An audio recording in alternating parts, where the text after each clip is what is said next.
It's like visiting a farm for Macon County fourth graders. Farm Day is an annual tradition here in Lafayette that's been going on now for 2 decades.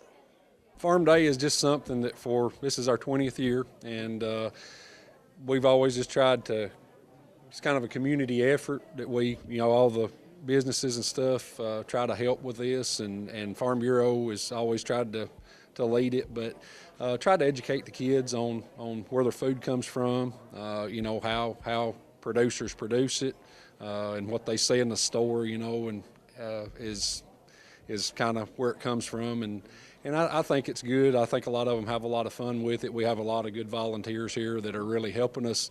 A lot of the kids from FFA and 4-H and different organizations come and help, and so we appreciate that, but they really have a good time and learn a lot. You mentioned where the food comes from. Have any kids thought at this point that milk comes from the grocery store?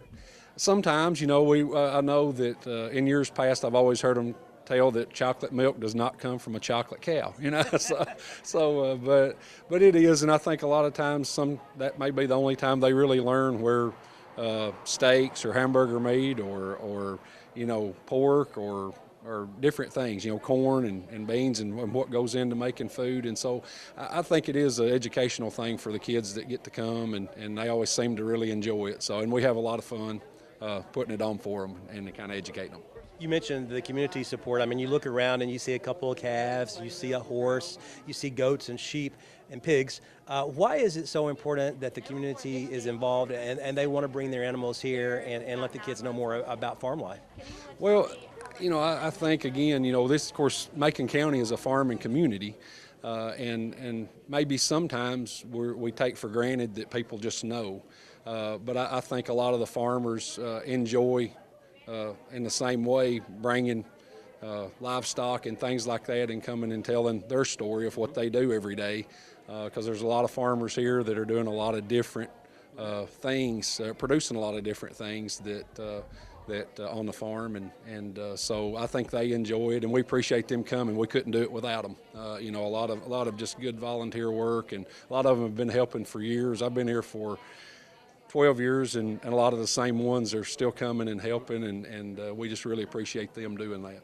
Animals obviously strike a chord with kids. I mean, it's nice to have them here, isn't it? It is. It sure is. And they write essays at the end of this and turn in, and we usually try to pick out some of those and reward the kids that remembered the most and things like that. But they, seeing something is a whole lot better than somebody telling you about it.